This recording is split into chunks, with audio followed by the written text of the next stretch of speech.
Hello, and welcome to the Telescope Show. We laugh, discover God, and we totally nerd out. My name is Matthew Seipel Anderson. And I am Katie Seipel Anderson. We are the hosts of the show. We are the masters of this little mini universe.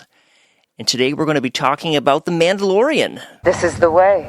This is the way. This is the way. This is the way. This is the way. This is the way. There's no brainwashing involved here. This is Not the way. at all. It does have kind of a creepy vibe. Kind of a drone. Except when the music kicks in, then you're kind of like, yeah, this is the way. One of my favorite things about the science fiction genre, the fantasy genre, are the interesting, fantastical beasts and animals. You know, you actually have said that. I have this vague memory of watching one of the original Star Wars with like the little mini Wookiee characters. What are those called? Ewoks. And I think you said something very similar when we were watching that. That might have even been when we were dating. That's going back a ways. Man. The Ewoks, they're fun, they're cute. I think those are cuter than the little fix-it guys. Babu world. Frick's race? Yeah. I can't remember what they're called. I don't know. I suppose Ewoks are more fuzzy, kind of like a teddy bear. Babu Frick is more funny, though. Yeah, well, that's true. I think my favorite part of that was when was the translation. Yeah. Well, in the Star Wars world, of course, there are lots of creatures, and people ride them in the Star Wars world, like Obi-Wan rode that big lizard, along with Anakin and Padme in the prequels. And here in the real world, people ride some strange things as well. Did you know? Things being animals. Yes. I mean, people probably ride strange things as well, but... Well, you know, the unicycle might qualify as a strange thing. Hot air balloon. Hot air balloon, yeah. So, water buffalo, reindeer, ostriches, and even St. Bernard dogs are all examples of animals that people ride. You know, I think I actually knew about all of them, although I would not say St. Bernard dog. Because that has got to be only very small children if you want to even attempt that at all. Yeah, the article specifically said they've been used to carry babies. Babies? Yeah. Like they would like strap them to them or something? I guess. I guess maybe people define baby different. I'm picturing like a newborn. Well, you know, you could bundle up a newborn and then Like a strap Moby it wrap down. for a dog or something? Yeah. I don't think I would trust that. Oh, come on. I know what my dog licks and eats. It's going to be the hot new trend in baby transportation. Connected to a little cart or something. That would be cool. Except babies wouldn't really be able to drive the cart, so... That's true. You have to trust your dog.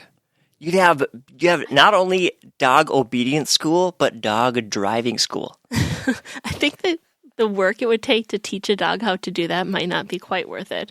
Yeah, you might be right.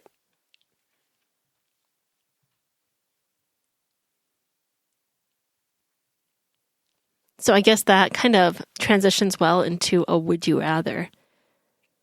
Okay, I'm ready. Would you rather ride a water buffalo or an ostrich?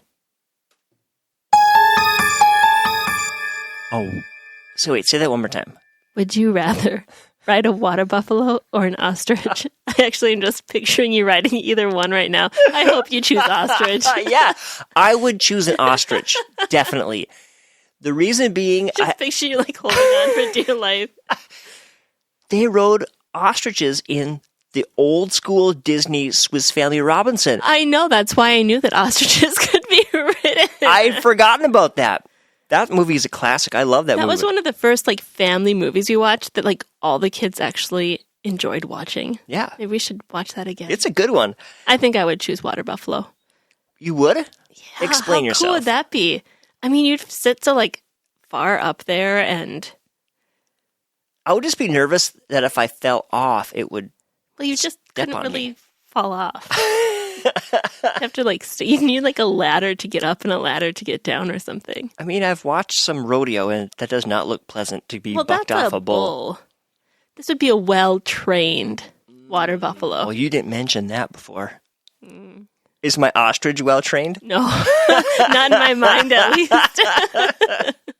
You cruel woman. It's my would you rather, so I get to make it up how I want. Fair enough, fair enough. All right, well. In all seriousness, though, would you rather ride a mythosaur or a rancor? Oh, man. This is a very serious question. Both very deadly, both very large. I would rather ride the rancor if it was Boba Fett's rancor, because it's already been tamed. No, that's true. Wait, And here's a also, question. the mythosaur was like in the water. What if the mythosaur would like plunge you into the depths or something? You know what would be cool would be to wear scuba gear and have the mythosaur just sort of like pull you around the water like a dolphin. I've heard of people doing that. An underwater ride or something? Okay, if that's the case, mythosaur all the way. Can I wear Mandalorian armor? You know I'd look good in Mandalorian armor. Everyone looks good in Mandalorian. That's what I'm saying. Cover this bot up.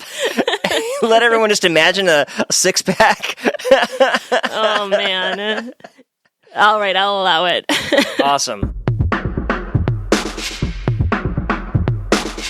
Well, on The Mandalorian, we have come to a very interesting juncture in the story. I feel like maybe Act 1 of the story has come to a conclusion, and they've had the big reveal of the Mythosaur showing up, which in the Mandalorian lore, or the Mandalorian prophecies, is supposed to herald this, like, new age. And it really shocked Bo Katan, because she didn't really maybe believe all the old stories, thought they were a little legendary. And all of a sudden, she's face-to-face with a living legend, the Mythosaur. Or like face to eye. That's all you could really see. That's awesome. Which is interesting because prophecy is a big part of faith, specifically the Christian faith, where Jesus comes on the scene and fulfills a whole litany of prophetic things from the Jewish writings. And people had their own idea of what the Messiah would look like, and then all of a sudden they're face to eye. I mean, I think Jesus did come as a man, so you can say face to face. They were face to face with Jesus, who was this living embodiment of all this stuff, and it sort of threw them for a loop. But at the same time, especially after Jesus died and rose again, and the disciples started to proclaim, that Jesus was the Messiah, and they started to put together all these prophecies to help people understand that God's plan had looked different than what they expected. And now that we can step back and look at it from the vantage point of history, it's really, really cool and helps build our faith. Yeah, it's quite amazing, actually, like the different ways that history has proven up the prophecies. Yeah, and in fact, one of the gospel accounts, you've got Matthew, Mark, Luke, and John. Those kick off what we call the New Testament. Matthew is specifically written to a Jewish audience. He's writing to his own countrymen, and he focuses on 19 different things that Jesus fulfilled from the Old Testament to help his audience see Jesus as the Messiah. Do you think that's going to happen in this fictional world where things are going to come into place and Bo Katan will become like a believer again or something? Bo Katan kind of looks down on Din Djarin and sees him as sort of a backwater, low-brow, low-class, because he's part of this group. And it's a really strict, religious sect. Obviously he's putting his life on the line and Grogu's life on the line because he, has this, feeling like he really needs to do this. But he is a true believer. Right. And it seems like him kind of exploring this or trying to move forward with this is also sparking something in Bo Katan. It's almost like it's awakening a new faith inside of her. And in this case, it's not necessarily a religious faith. But it's interesting that in life, sometimes, with people that we meet can do that for us. They can spark us to pursue God in a deeper, maybe more genuine or more childlike way, just sort of throwing off our preconceived religious ideas and just seeking God, seeking truth. Because in this, she's finding truth as she's kind of moving forward and you're getting past what's just prophecy or myth or what people are saying or whatever. And as she's like exploring this, she's actually seeing, the truth. Oh, there's the waters. She doesn't know that they're going to like cleanse him or something amazing is going to happen. But then a different truth came and, hey, the Mythosaur is here. Yeah, and when she dives in full on, that's when she sees it.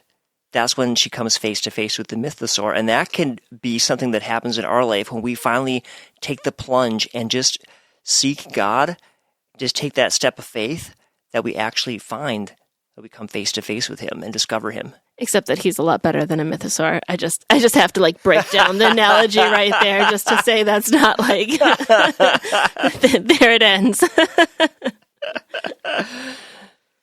Interesting stuff. Well, I really look forward to the future of The Mandalorian. I'm curious who is going to end up with the dark saber. That's the big question, or one of the big questions. What if it's the armor bearer? I would not be surprised at all if it comes into her possession. But what if it's Grogu? I really, really hope it comes into his possession, at least for a little bit. Just for a little bit. Because he had some training with lightsabers. He's so little, like the dark saber, like in his hand would just be really funny. You need to use the Force just to hold the thing. Well, we would love to hear your theories on the Mandalorian, the dark saber, the Mythosaur, how it's all going to play out, and what you'd rather ride, a Mythosaur or a Rancor. I want to say Roku. I think that's a kind of TV device. Oh, I thought it was a kind of vacuum. Would you rather ride Apple TV or Roku? Oh, man. I'm curious. It's coffee time for me. Is Din Djarin going to ride the Mythosaur? Is Bo Katan going to ride the Mythosaur? Everyone. That's what I was just going to say. Or is Grogu going to ride the Mythosaur? That's big enough to be like a family lizard minivan. They're all going to ride the Mythosaur together. Oh. All right, folks. That's where we draw the line. We love you. Take care. Check us out at thetelescopeshow.com. Don't forget to like and subscribe to this show in your favorite podcast app. Until next time, peace.